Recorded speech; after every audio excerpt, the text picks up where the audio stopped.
Begin. Let's start going through position by position. Feel free, anybody take the lead on quarterback. We'll start with QB and see where we work down from here. If it's cool with you guys, I'm going to throw Jared Goff on the roster. He's on. I don't object. Yeah. Okay. Teddy Bridgewater not on the roster. And so it's boiled down here to Josh Dobbs and Luke Altmaier. And I don't think we ever really considered the possibility of them keeping three. I think it's too tough to force those mathematics in the league now for a contender. You want to keep things elsewhere.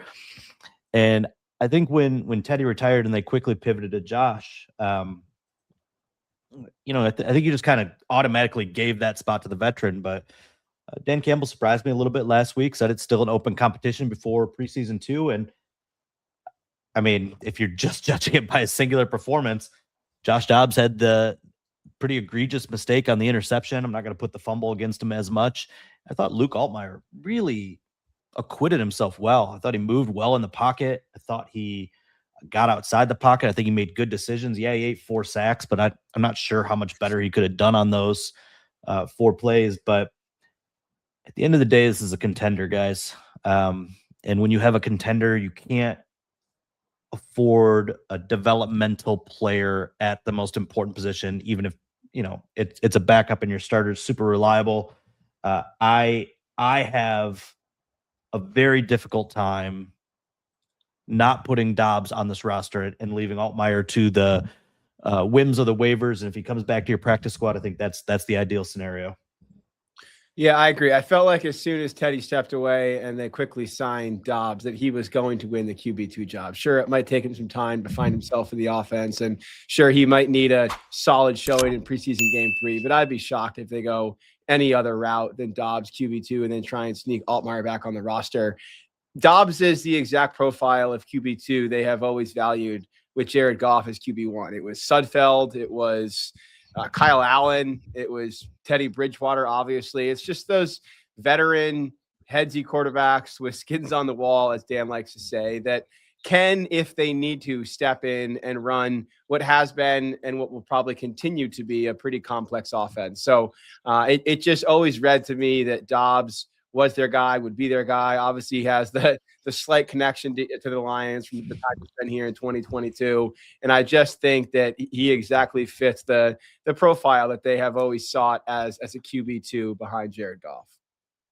Yeah, I think the case for keeping Dobbs over Altmaier or Altmaier over Dobbs, it's a matter of preference and what the coaching staff prefers. As we've mentioned, the Lions have typically preferred the experienced backup to Goff to assist on game days, just be an extra sounding board for the quarterback on the sidelines. So Dobbs kind of fits that description to a T. The Lions aren't one to typically invest in that quarterback position with developmental type. They tried the Hendon Hooker route a couple years ago, didn't really work out. Altmaier, this little risk there because he was a UDFA.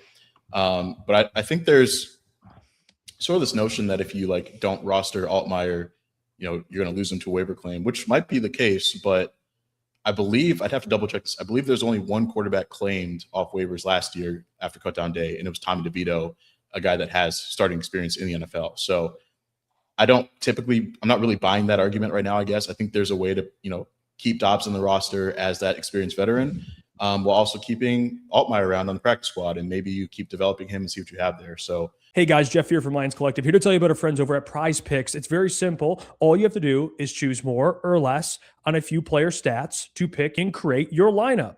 And by the way, PrizePicks, it's America's #1 sports picks application, very easy to use. And if you want to pick for players or you want to pick for teams, you can do team picks as well. Pick the player spread or total on any major game. I have 2 picks for the Lions season I'm excited about, and let me tell you about them. Jamison Williams, 5.5 receiving touchdowns. I'm going more. Sam Laporta, 4.5 receiving touchdowns. I'm also going more because I believe in this offense, and I think those two are going to have big years. All you have to do is use the code HMA, and you get $150 in lineups instantly if you win your first $5 lineup.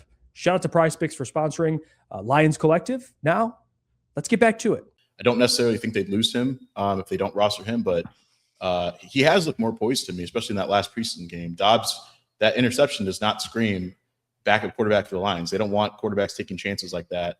And I don't know if that's just because he was antsy. You know, he hasn't been practicing a ton with the second team offense, and maybe he just wanted to make a play. I guess I get it in that sense, but that was kind of uncharacteristic for him, and probably a risk the coaches would prefer he didn't take. So it seems like they're going to give him a chance to keep battling it out, but I'd be pretty surprised if Dobbs isn't the backup. Colton, you brought back a good memory, and by good memory I mean probably terrible memory for a lot of people. Will might remember this. Not Brad Holmes. Why am I blanking on the previous GM? Bob Quinn. Bob Quinn. God, man, It's been so long. It's been so long. It's Just been like Good 6 thing. years. That's a good thing. But he Just said expunged it from your brain. he said his most regrettable decision as a GM was exposing Brad Kaya to waivers, because Kaya got claimed. I don't waived him as a rookie, and of course Brad Kaya didn't amount to jack squat, but there's a quarterback that got claimed off waivers for you, Colton. Can you imagine if that was actually his most regrettable decision as GM? He would definitely still be GM. It's probably true. All right, so we got the quarterbacks settled. Jeff, are you in alignment there? And do you think that keeping 2 and risking Altmaier to a waiver claim would be acceptable to most of the fans? Well, we have people in the chat. I mean, there's one guy in the chat I see right here that, is claiming that Dobbs is the one you can't necessarily trust. But if we're looking at this objectively right now, all the points you guys made are fair. I think fans, no matter who they bring in, if it's Dobbs or another veteran, they're always they want the more exciting young guy that could be the next guy, and they believe Luke has some of that potential. But in all seriousness, if we're going objectively, it's Josh Dobbs. You need a veteran who started in games. So I'm on board. And to be honest with you, I don't know if Luke Altmaier would necessarily be claimed off waivers. He went undrafted, and I think there's something there. But if you have a chance to come back to the practice squad and earn your way back, and it's kind of like Ahmed. Ahmed, he chose to stay here because he wanted to compete. I think Luke would do the same thing, especially if Dobbs only here 1 year. So I think it's a value to be behind Jared in this offense, and I could see him staying put on that practice squad. So I think this is the best decision, and I think fans, if you've been paying attention, I think you would agree with that as well. In my opinion, I think we're getting cooked in the chat for picking Dobbs over. Look, people overreact about what a backup quarterback is.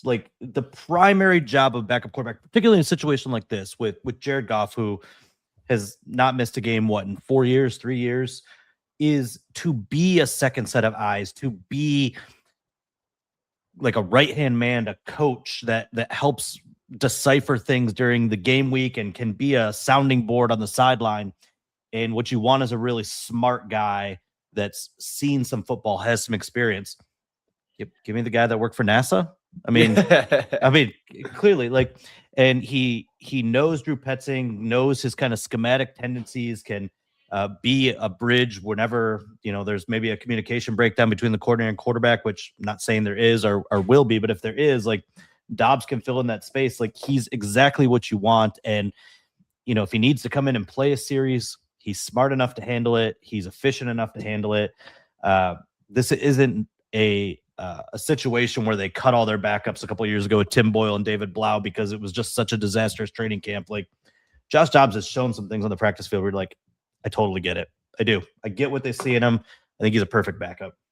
Yeah, and he's shown enough things over the course of his career that of those two, he would be more likely to be claimed if they cut him. And honestly, that's what a lot of these decisions have to come down to. Which player can we afford to lose less, and who's more likely to be claimed if we expose him? And the answer, just based on his experience, is Dobbs. And so that that probably has to be the biggest factor taken into consideration here. It's not even a conversation about who is the better quarterback right now. It's, as Justin said, who is best fit to serve as Jared's support man. And I think, to us anyways, that's pretty clearly Josh Dobbs. Hey guys, Jeff here. I appreciate you for watching the clip, but subscribe and like the video to never miss out on future uploads. And don't forget, go Lions.